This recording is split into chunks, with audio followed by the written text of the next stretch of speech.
companies that are struggling with performance, one of the levers they're pulling, whether they have data to support it or not, is bring people back, have them work together, prioritizing the long-term benefits in terms of product development and customer success and innovation that come with bringing people together. So we are seeing that shift back to the office, still in the hybrid mode, not fully back to, I think the kind of full-time 5 days a week in the office for most sectors is a thing of the past, but certainly that preference for office work is coming back.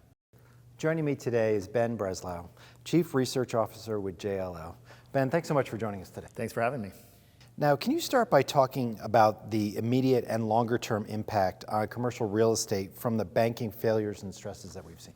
Wow, what a couple weeks it's been. That's a good question. I think there probably are still more questions than answers, but obviously it calls into question a little bit of think about the Fed's mandate of price stability, fighting inflation, full employment, which is still in pretty good shape, but financial stability is the kind of the third mandate of the Fed. And so you think about kind of what the Fed's going to be thinking about. You think about the ability of banks, especially small and regional banks, to continue lending. Small and regional banks have accounted for something like 67% of commercial real estate lending. People don't realize how big of a force that segment is.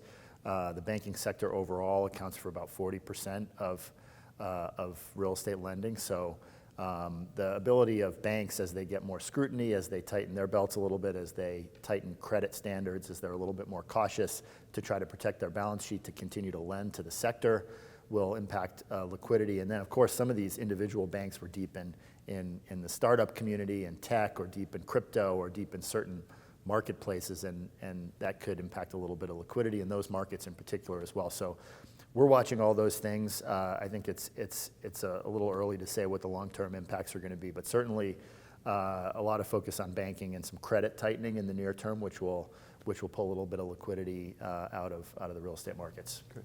Now, shifting to look at the office sector, what links have you seen between working from home versus employees working in the office and productivity? So that's the kind of the holy grail that everybody's been thinking about. The pandemic liberated office workers. We shifted from mostly working in person in offices to mostly working remotely in homes, on golf courses, in beach houses, wherever it might be. The consensus is pretty much shifted back to the middle, this hybrid work model. But the problem is hybrid has a lot of different definitions to different people. And also, I think it's been mostly built upon catering to employee preferences, which makes sense when you think about how tight the labor market has been and how high on the agenda employee retention has been for most companies across sectors. Now the labor markets are shifting a little bit. There's a lot of focus on profitability and performance for companies. And that has shifted the focus to exactly what you said, which is how do we measure performance and productivity of our employees in different work settings. And there is starting to be some science on that, which is pretty interesting, that shows different levels of attention and accuracy and performance in different work settings. And some of that science is starting to show that brains work better together, even on individual tasks. But even more so, labor productivity overall has been down, and companies that are struggling with performance, one of the levers they're pulling, whether they have data to support it or not, is bring people back, have them work together, prioritizing the long-term benefits in terms of product development and customer success and innovation that come with bringing people together. So we are seeing that shift back to the office, still in the hybrid mode, not fully back to, I think the kind of full-time 5 days a week in the office for most sectors is a thing of the past, but certainly that preference for office work is coming back. Great. And finally, can you share with us what your overall outlook is for commercial real estate in the near term?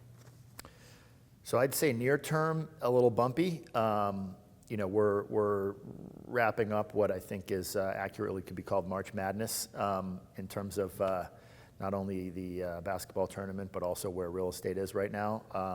I think that will settle in, but the the issues in banking, the Fed's continued tightening, the lag effect that has on the real economy, we think will slow demand across sectors probably in the back half of this year a little bit.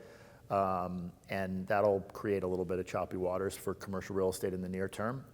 We're still very bullish on the sector overall in the kind of medium and long term. There's still a rotation of capital. Many of the world's capital sources are underallocated to real estate.